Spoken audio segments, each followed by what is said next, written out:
ইসলামী রাষ্ট্রপ্রধান যদি আপনি চান, সৎ মানুষকে যদি আপনি ভোট দিতে চান, 1 নম্বর মুসলমান হতে হবে, অমুসলমানের ভোট দেওয়া যাবে না। 2 নম্বর হচ্ছে পুরুষ হতে হবে, নারীকে ভোট দেওয়া যাবে না। 3 নম্বর হচ্ছে প্রাপ্তবয়স্ক হতে হবে। 4 নম্বর হচ্ছে সুস্থ জ্ঞানী হতে হবে। 5 নম্বর হচ্ছে আপনার বিবেক সম্পূর্ণ মানুষ যে আছে, আপনাকে সৎ কাজে আদেশ করবে, এমক মানুষকে ভোট দিবেন। এরপরে 6 নম্বর হচ্ছে জ্ঞানীবান হতে হবে। 7 নম্বরে স্থায়ী বাসিন্দার হতে হবে। ওই বারাটিয়া আয়াতে আপনার ভোট কেন্দ্রের আয়াত দখল করে আপনার এমপি হয়ে যাবে, এমন মানুষকে ভোট দেওয়া যাবে না। এরপরে সার্বভৌমত্ব মালিক যে আল্লাহ, এই কথার উপরে যারা বিশ্বাস করে তাদেরকে ভোট দিবেন। নির্দিষ্ট ভূখণ্ড থাকবে ইসলামী শরীয়ত বিধিবিধানের। এরপর যে একটা সংবিধান, যে রাষ্ট্রপ্রধানকে আপনি ধরতে পারবেন, কোরআন সুন্নাহ দিয়ে পরিচালনা করছেন, এমন মানুষকে ভোট দিবেন। এরপর যে মজলিসে শুরা পরামর্শ করবে যে মানুষটা, তাকে ভোট দিবেন। তারপরে হচ্ছে মুমিন মুত্তাকিন যারা আছে আপনার আমার সমাজে, তাদেরকে ভোট দিবেন। এরপরে হচ্ছে আমানতদার যারা, তাদেরকে ভোট দিবেন। এরপর পর লোভী থাকবে না, পদ লোভী থাকবে না, তাদেরকে ভোট দেওয়া যাবে না।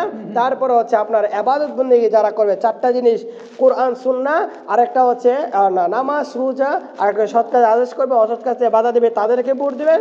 সর্বশেষ ভোটের মাধ্যমে আপনার ওই মানুষকে বিজয়ী দান করবেন। মনে রাখবেন, আপনার ভোটের মাধ্যমে যদি কোনো একজন মানুষ, অসৎ মানুষ যায়, কাল কিয়ামতের কঠিন ময়দানে আপনার আমল নামার ভিতরে, কাঠগড়ার ভিতরে, আল্লাহর কাঠগড়ায় আপনার আমল নামায় জাহান্নামী বান্দা হিসেবে দাঁড়াতে হবে। কারণ ওই আপনি অসৎ মানুষের সাক্ষী হলেন, অসৎ মানুষের সুপারিশ করলেন, অসৎ মানুষের জন্য আপনি মূলত পরামর্শ দিলেন। এই জন্য আসেন, আগামী বৃহস্পতিবার আমরা চিন্তা ভাবনা নেই, এমন মানুষকে ভোট দেব যে মানুষ আল্লাহর বিধান দিয়ে আপনার আমার সমাজটা পরিচালনা করবে, আল্লাহর নীতিমালা দিয়ে ইনসাফ কায়েম করবে, তাদেরকে আমরা ভোট দেবো ইনশাআল্লাহ। ইয়াহকুম বিমা আনজালাল্লাহু ফাউলাইকা হুমুল কাফিরুন।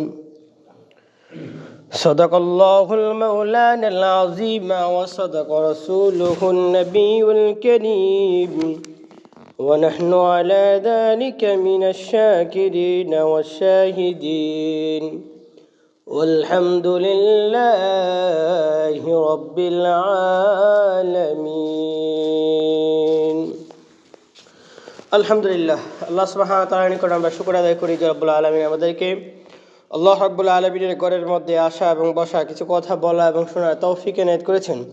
এই জন্য অন্তর স্তর থেকে ঈদ মাখা কণ্ঠে রব্বুল আলামিনের নিয়ামতের শুকর আদায় করি আলহামদুলিল্লাহ। মহাগ্রন্থ আল কোরআন কারীম থেকে একটি আয়াত তেলাওয়াত করেছি, সূরাতুল মাইদার 44 নম্বর আয়াত তেলাওয়াত করেছি। এই আয়াতকে সামনে রেখে আল্লাহ সুবহানাহু ওয়া তাআলা যদি আমাকে তৌফিক দান করে, তাহলে কিছু কথা বলবো, আমার তৌফিকই ইল্লা বিল্লাহ। আজ আমরা যে বিষয় নিয়ে মূলত আলোচনা করব, সেই আলোচনার টপিক হচ্ছে আমাদের সামনে আসছে আমাদের নির্বাচন। আগামী বৃহস্পতিবার আমাদের নির্বাচন, আগামী শুক্রবার দিয়ে ইনশাল্লাহ শুরু হবে আমার সোনার বাংলাদেশের নতুন এক রাষ্ট্রপ্রধানের ভূমিকা। তাহলে দিনটাও সুন্দর, বারটাও সুন্দর, আর সুন্দর করে এতে আমরা একজন মানুষকে পরিচালনার স্থানে বসান, এটা আমার আপনার উপর দায়িত্ব না?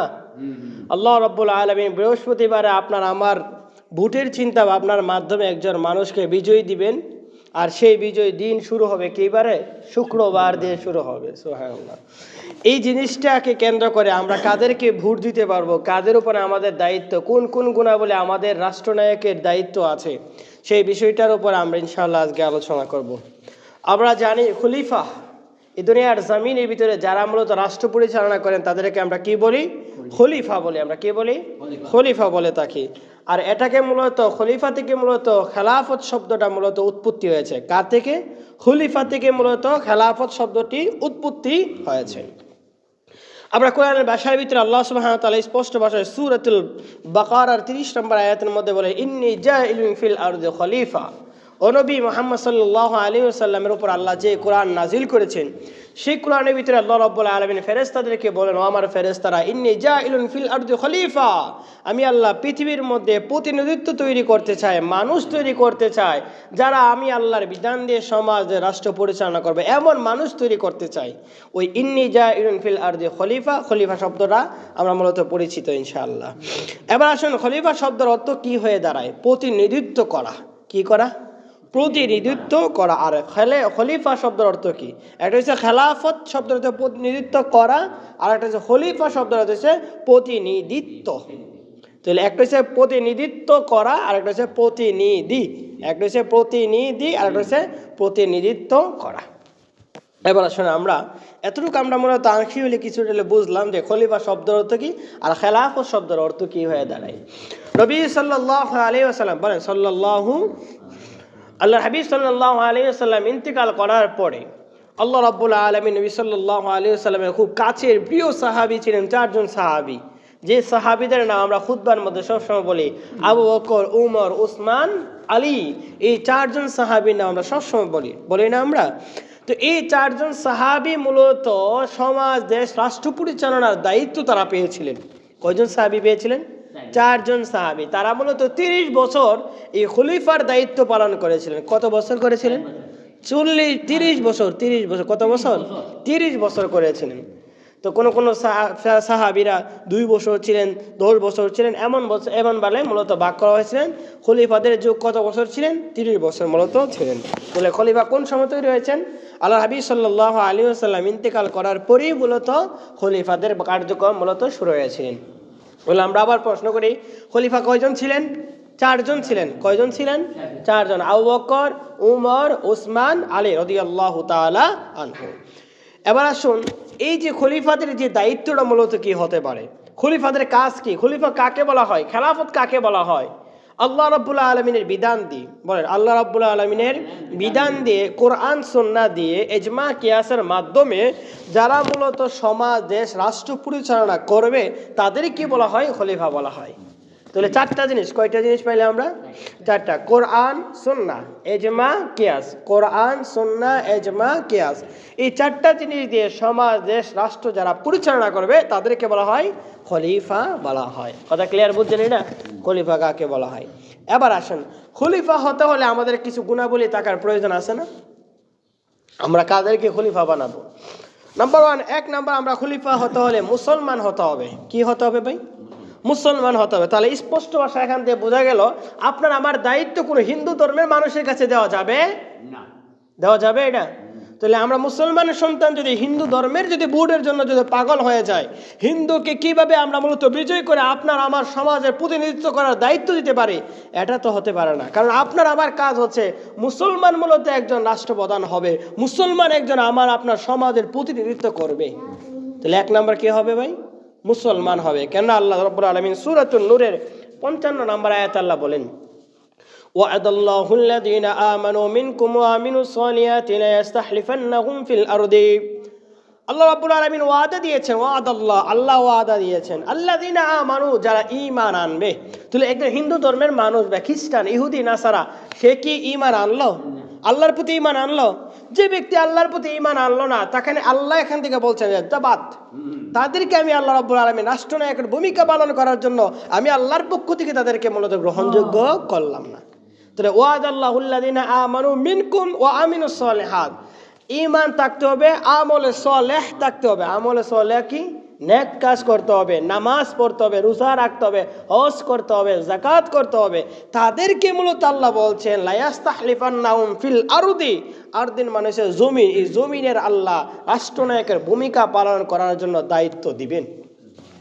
তাহলে কয়টা গুণ থাকলে দিব? 2টা গুণ। বলেন কয়টা গুণ থাকলে দিব? 2টা গুণ। 1 নম্বর হচ্ছে ঈমান ঠিক থাকতে হবে, আর একটা হচ্ছে আমলে সালেহ, নেক কাজ করতে হবে।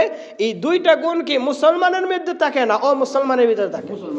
মুসলমানের ভিতরে থাকে। তাহলে স্পষ্ট ভাষায় 1 নাম্বার, আমরা যে আগামী বৃহস্পতিবারে ভোট দেবো, কাদেরকে ভোট দেবো? মুসলমানকে আছে।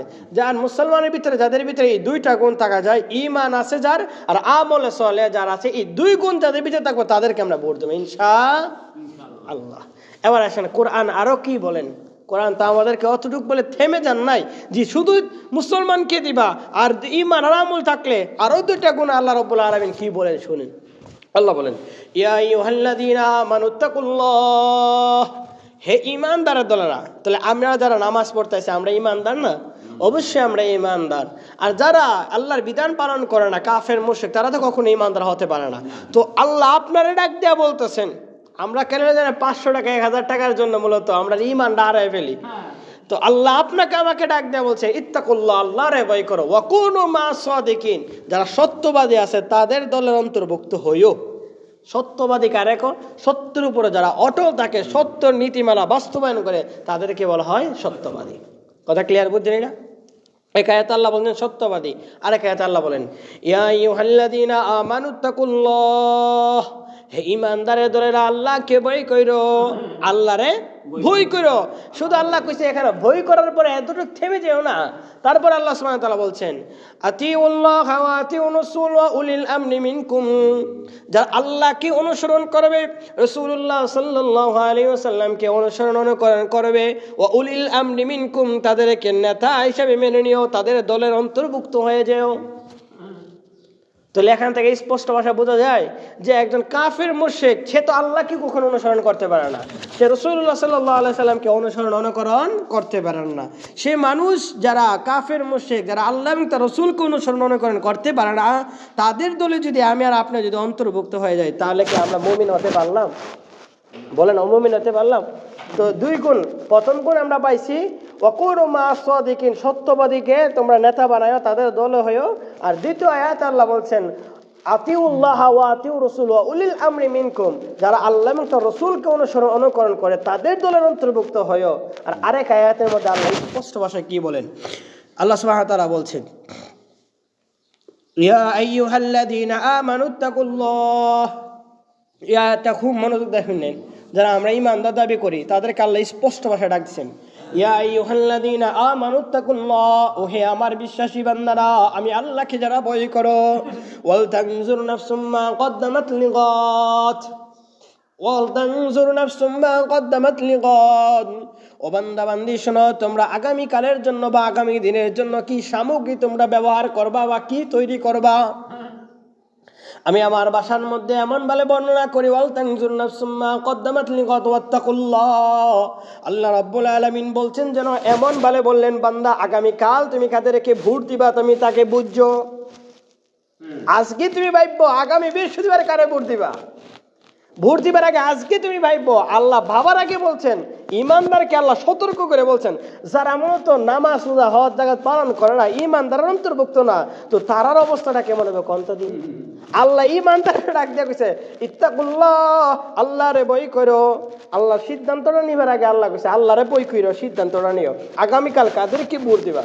ওয়াল তানজুর নাফসুম মা কদ্দামাত লিগাত ওয়াত্তাকুল্লাহ, আগামীকাল কারে ভোট দেবা, আগামীকাল কার চিন্তা ভাবনা করলা, কি নিয়ে যাইবা, কি তৈরি করবা। আজকে যে ভাববা, ভাবার আগে আল্লাহকে ভয় করো। এরপর আল্লাহ কইছে ভাবার পরে আল্লাহকে ভয় করো। তুইলে আগামী বৃহস্পতিবারে যে ভোটটা দিবেন তার আগে ভাববেন, আল্লাহরে ভয় কইরা ভাববেন। আল্লাহরে ভয় করা মানে কি, আল্লাহর কথা অনুযায়ী কোন প্রার্থীর ভিতরে আল্লাহর বিধান আছে, এই প্রার্থীরে ভোট দিবার আগে আগে ভাববেন। এই বাবার সময় আল্লাহরে ভয় কইরা ভাববেন। আর ভাবার পরে কইছেন যে না আমি আজকে এমুক হুজুরে দেবো, এমুক দলে দেবো, এমুক রে দেবো, এমুক বিটিরে দেবো, এমুক ব্যাটারে দেবো। তো এই যে দেবো দিবার আগে আল্লাহ কইছে তখনও তোমরা ভাববা, আর চিন্তা ভাবনা করার আগেও ভাববা, করার পরও ভাববা। আর ভাবার আগে আমি আল্লাহকে ভয় করো, আগেও কইছে ভয় করো, পরেও কইছে ভয় করো। কথা ক্লিয়ার করছেন? এটা ভোট একটা আমানত, এই জন্য ভোট দিবার আগে মূলত ওয়াল তানজুর নাফসুম মা কদ্দামাত লিগাত, ভোট দিবার আগে মূলত তোমরা ভাইবো, পরও মূলত ভাইবো কারে ভোট দিতেছো। তাহলে আমরা এক নাম্বার কি হইলাম, আমরা মুসলমান হতে হবে। এক নাম্বার কি হতে হবে ভাই? মুসলমান হতে হবে। দুই নাম্বার হচ্ছে পুরুষ হতে হবে। কায়া হতে হবে? পুরুষ হতে হবে। কোনো নারী, কোনো যে বেদুইন নারী আছে, ইহুদি খ্রিস্টানদের যে নারীর দলেরা আছে, তাদেরকে কি আল্লাহ রাব্বুল আলামিন বলছেন? মজার একটা হাদিস, নবী সাল্লাল্লাহু আলাইহি ওয়াসাল্লাম, বুখারীর হাদিসের মধ্যে আল্লাহ নবী সাল্লাল্লাহু আলাইহি ওয়াসাল্লাম বলেন, নারী নেতৃত্ব যে সমাজের মধ্যে অর্পণ করা হয়, কাদেরকে? নারী নেতৃত্ব যাদেরকে সমাজের মধ্যে অর্পণ করা হয়, যারা নারীদেরকে ভোট দিয়ে মূলত সমাজের মধ্যে নেই, আল্লাহর হাবিব সাল্লাল্লাহু আলাইহি ওয়াসাল্লাম বলেন তারা কখনো এই সমাজ, এই রাষ্ট্র কখনো সফলতা খুঁজে পাবে না। দন্তান নয় কান্না। তো এতদিন যে আমরা রাষ্ট্রপ্রধানে একজন নারীকে বসাইলাম, আগামী ভোট দিবার আগে যদি আমরা বিডিরে যদি ভোট দেওয়া, যদি রাষ্ট্রের যদি ক্ষমতা নেই, আমার সমাজ পরিচালনার জন্য একটা মহিলাকে যদি ভোট দিয়ে যদি সমাজ পরিচালনার দায়িত্ব দেন, মন রাখবেন আল্লাহর হাবিব সাল্লাল্লাহু আলাইহি সাল্লাম বলেন ওই সমাজ কোনো সময় তারা সফল পাবে না। সফল পাইবেন এখানে কন সফল, এটা রসুলের কথা, এটা আমার মন করার কথা না, রসুলের কথা যে সফল পাইবে না যে সমাজের মধ্যে নারী নেতৃত্ব পাওয়া যাবে। পুরুষ হতে হবে। পুরুষ কে হতে হবে ভাই? পুরুষ হতে হবে। 3 নম্বরে রাসূল সাল্লাল্লাহু আলাইহি ওয়াসাল্লাম বলেন প্রাপ্তবয়স্ক হতে হবে। কে হতে হবে? প্রাপ্তবয়স্ক হতে হবে। অপ্রাপ্ত নাবালক শিশুরে যদি আপনি ভোট কেন্দ্রের মধ্যে এমপি পদে দাঁড়া করে দিন, তাহলে এটা হইল? প্রাপ্তবয়স্ক হতে হবে। 4 নম্বরে সুস্থ মানুষ হতে হবে। কি হতে হবে? আমরা সুস্থ মানুষ হতে হবে। আল্লাহর হাবিব সাল্লাল্লাহু আলাইহি সাল্লাম সুস্থতার বর্ণনা দিতে গিয়ে তিনি বললেন, নবী সাল্লাল্লাহু আলাইহি ওয়াসাল্লাম বলেন, আল্লাহ রাব্বুল আলামিন যাদেরকে সমাজের প্রতিনিধিত্ব করার জন্য মনোনীত করবেন বা আল্লাহ রাব্বুল আলামিন করেছেন বা আল্লাহ বাদশাহ বানাবেন, আল্লাহ বলছেন সমাজে যে পরিচালনা করবেন তাদেরকে বাদশাহ বানাবেন, নেতা বানাবেন, তাদেরকে আল্লাহ রাব্বুল আলামিনের পক্ষ থেকে দুইটা গুণ দেন। কয়টা গুণ দেন? দুইটা গুণ। রাসূলের কথা, এক নম্বরে তাদের দৈহিক শক্তি দেন। কি দেন? একটা দৈহিক শক্তি দেন। আর আরেকটা শক্তি হচ্ছে আপনার, তাদেরকে আল্লাহ রাব্বুল আলামিন জ্ঞান দান করেন। কয়টা গুণ দেন? দুইটা গুণ। আল্লাহর পক্ষ থেকে যদি তাদেরকে যদি ক্ষমতা বসা, তাহলে দুইটা গুণ। এক নম্বরে সে আল্লাহ বলেন তাদেরকে দেই জ্ঞান দেই, আর একটা জ্ঞান আল্লাহ কি দেন? দৈহিক শক্তি দেন। কেননা মোকাবেলা করার জন্য শক্তির প্রয়োজন আছে। British, Bharat, India, London, America, Bharat, এরপরে আপনার যা কিছু বলেন যে বিভিন্ন দেশ থেকে আমাদের উপরে শত্রু যখন আক্রমণ করে, জ্ঞানের প্রয়োজন আছে না? মাথার জ্ঞান যদি না থাকে তাহলে কি হইল এটা? এরপরে নবী সাল্লাল্লাহু আলাইহি ওয়াসাল্লামের আরেক হাদিস আমরা জানি, বিবেক সম্পূর্ণ প্রাণী মানুষ হতে হবে। মানুষ কি হতে হবে? বিবেক থাকতে হবে। কারণ আমাদের সমাজের মধ্যে বিবেক ছাড়া মানুষকে আমরা নেতা বানায় দিছি। কারে বানায় দিছি আমরা? বিবেক ছাড়া মানুষে যে বেটা আল্লাহর বিধান পালন করে না, রাসূলের বিধান পালন করে না, এই মানুষের বিবেক আছে? কোন নাম নেই। 5 ওয়াক্তের নামাজ যদি বলেন, ইমামটা 5 বার ডাক দিলেন, মুয়াজ্জিন 5 বার ডাক দিলেন, কাম হয় না, তো এই মানুষের বিবেক হইল?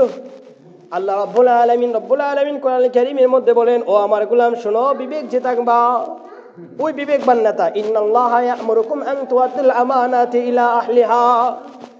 এই যে মানুষ শোনো, তোমাদের বিরুদ্ধে যে আমি আল্লাহ বিবেক মানুষদেরকে আমি আল্লাহ বলি, বিবেক থাকবো কিভাবে? তাদের আমানত সম্পর্কে তারা মূলত খুব আল্লাহর বিধি থাকবেন, মজবুত থাকবেন। ইন্নাল্লাহা ইয়া'মুরুকুম আন তুআদ্দুল আমানাতি ইলা আহলিহা। এই আমানতগুলোকে মানুষগুলো খেয়ানত করবেন না। তো আমার নেতা যদি খেয়ানত করে তাহলে কি এটা হইল? তো এই নেতারা কি বানানো যাবে না? নেতা রাষ্ট্রপ্রধানের মধ্যে বানানো যাবে না। তারপরে সূরাতুন নিসার ভিতরে 5 নম্বর আয়াতে আল্লাহ সুবহানাহু ওয়া তাআলা বলছেন, তোমরা নির্বুধ যারা আছে, যে যারা জ্ঞানীবান মানুষ না, ইনসাফ কায়েম করতে পারবে না, তাদেরকে সমাজের লিডার বানানো যাবে না।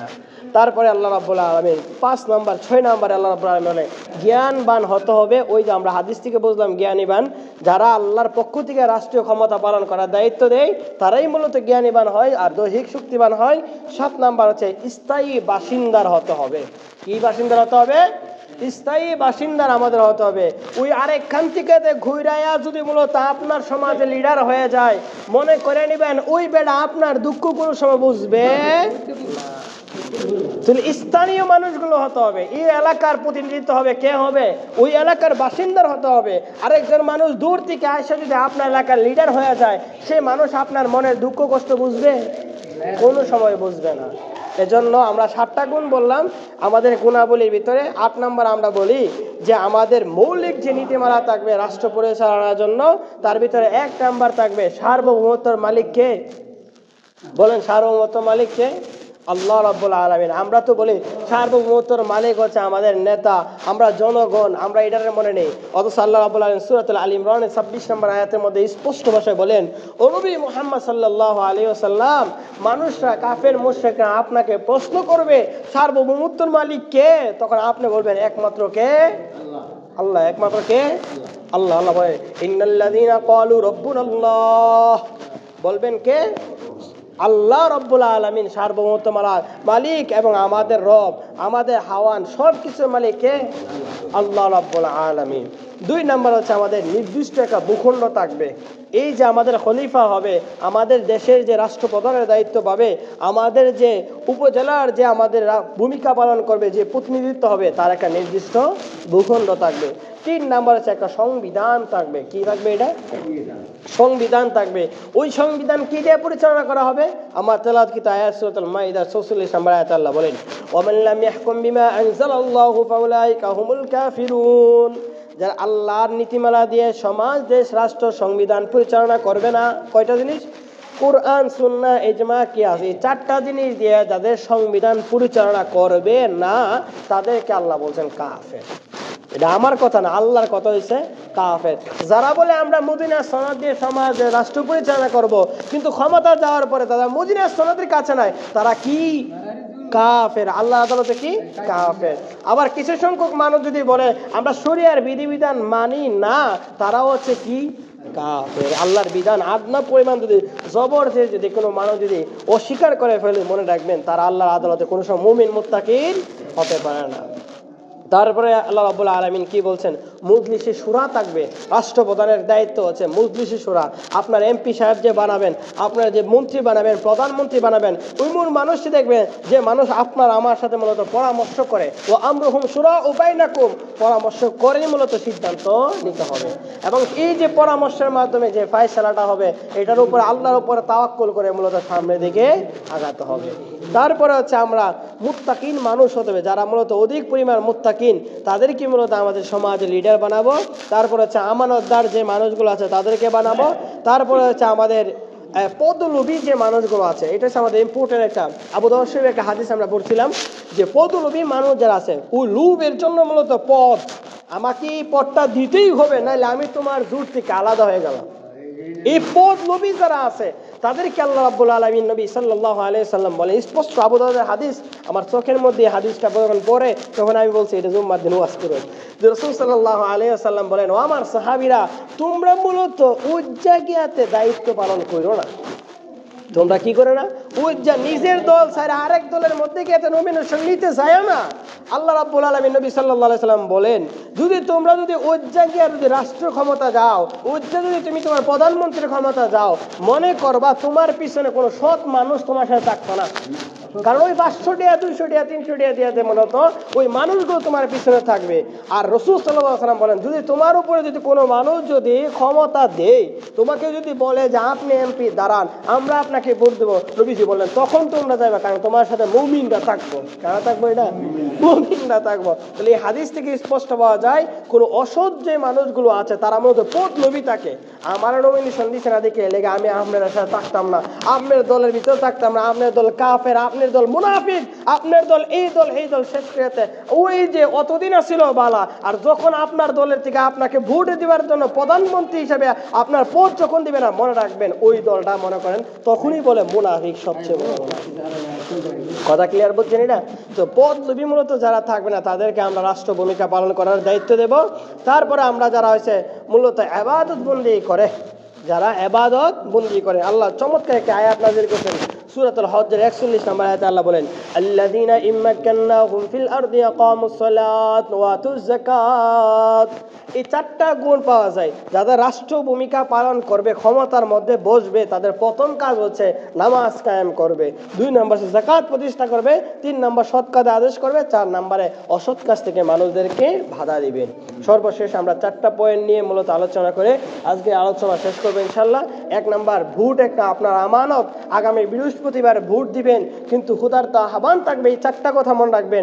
এতটুকু যে আলোচনাটা করছি, এই আলোচনাটা পাশাপাশি এই 4টা কথা মনে রাখবেন। আপনি যে ভোট দিলেন, 1 নম্বর আপনি সাক্ষী দিলেন, মনে রাখবেন আপনি যদি অন্যায়ের জন্য যদি সাক্ষী দেন, হাসরের দিন আপনাকে আল্লাহ রাব্বুল আলামিন কাঠগড়ায় দাঁড়া করাবেন।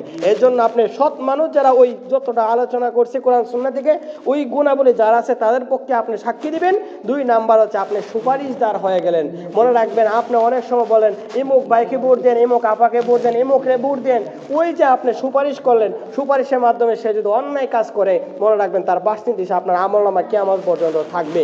এরপর হচ্ছে আপনি উকিলাতিগিরি করলেন, উকিল মানে সে উকিল বাপটা আমরা বলি না যে আমরা সাক্ষী, উকিল বাপ বলতে কোনো ইসলামের বিধান নাই। সাক্ষী যেটা, ওই সাক্ষী হিসাবে মনে হচ্ছে কাল কিয়ামতে কঠিন ময়দানে দাঁড়াবেন। এরপর হচ্ছে আপনি প্রতিনিধিত্ব করলেন। সর্বশেষ হচ্ছে আপনার পরামর্শ যে দিলেন, এমুক ভাইকে ভোট দিয়ে অনেক ভালো এই সেই করলেন। মনে রাখবেন এই 4টা গুণ আপনি বুঝবেন, এই 4টা গুণ আপনার উপর দায়িত্ব, তারপরে আপনি ভোট দিবেন। আর রিপিট, আমরা পুনরায় কথার সারাংশটা আমরা নেই। ইসলামী রাষ্ট্রপ্রধান যদি আপনি চান, সৎ মানুষকে যদি আপনি ভোট দিতে চান, 1 নম্বর মুসলমান হতে হবে, অমুসলমানকে ভোট দেওয়া যাবে না। 2 নম্বর হচ্ছে পুরুষ হতে হবে, নারীকে ভোট দেওয়া যাবে না। 3 নম্বর হচ্ছে প্রাপ্তবয়স্ক হতে হবে। 4 নম্বর হচ্ছে সুস্থ জ্ঞানী হতে হবে। 5 নম্বর হচ্ছে আপনার বিবেক সম্পূর্ণ মানুষ যে আছে, আপনাকে সৎ কাজে আদেশ করবে, এমুক মানুষকে ভোট দিবেন। এরপরে 6 নম্বর হচ্ছে জ্ঞানীবান হতে হবে। 7 নম্বরে স্থায়ী বাসিন্দার হতে হবে। ওই বারাটিয়া আয়াতে আপনার ভোট কেন্দ্রের আয়াত দখল করে আপনার এমপি হয়ে যাবে, এমন মানুষকে ভোট দেওয়া যাবে না। এরপরে সার্বভৌমত্ব মালিক যে আল্লাহ, এই কথার উপরে যারা বিশ্বাস করে তাদেরকে ভোট দিবেন। নির্দিষ্ট ভূখণ্ড থাকবে ইসলামী শরীয়ত বিধিবিধানের। এরপর যে একটা সংবিধান, যে রাষ্ট্রপ্রধানকে আপনি ধরতে পারবেন, কোরআন সুন্নাহ দিয়ে পরিচালনা করছেন, এমন মানুষকে ভোট দিবেন। এরপর যে মজলিসে শুরা পরামর্শ করবে যে মানুষটা, তাকে ভোট দিবেন। তারপরে হচ্ছে মুমিন মুত্তাকিন যারা আছে আপনার আমার সমাজে, তাদেরকে ভোট দিবেন। এরপরে হচ্ছে আমানতদার যারা, তাদেরকে ভোট দিবেন। এরপর পর লোভী থাকবে না, পদ লোভী থাকবে না, তাদেরকে ভোট দেওয়া যাবে না। তারপরে হচ্ছে আপনার ইবাদত বন্দেগী যারা করবে, চারটা জিনিস, কোরআন সুন্নাহ, আরেকটা হচ্ছে নামাজ রোজা, আর একটা সৎ কাজে আদেশ করবে, অসৎ কাজে বাধা দেবে, তাদেরকে ভোট দিবেন। সর্বশেষ ভোটের মাধ্যমে আপনার ওই মানুষকে বিজয় দান করবেন। মনে রাখবেন, আপনার ভোটের মাধ্যমে যদি কোনো একজন মানুষ, অসৎ মানুষ যায়, কাল কিয়ামতের কঠিন ময়দানে আপনার আমল নামার ভিতরে, কাঠগড়ার ভিতরে, আল্লাহর কাঠগড়ে আপনার আমল নামায় জাহান্নামী বান্দা হিসেবে দাঁড়াতে হবে। কারণ ওই আপনি অসৎ মানুষের সাক্ষী হলেন, অসৎ মানুষের সুপারিশ করলেন, অসৎ মানুষের জন্য আপনি মূলত পরামর্শ দিলেন। এই জন্য আসেন, আগামী বৃহস্পতিবার আমরা চিন্তা ভাবনা নেই, এমন মানুষকে ভোট দেব যে মানুষ আল্লাহর বিধান দিয়ে আপনার আমার সমাজটা পরিচালনা করবে, আল্লাহর নীতিমালা দিয়ে ইনসাফ কায়েম করবে, তাদেরকে আমরা ভোট দেবো ইনশাআল্লাহ। আল্লাহ রাব্বুল আলামিন বর্ণওয়ালা শূন্যওয়ালা উভয়কে আমল করা তৌফিক দান করুক, আমিন। আসসালামু আলাইকুম ওয়া রাহমাতুল্লাহি ওয়া বারাকাতুহু।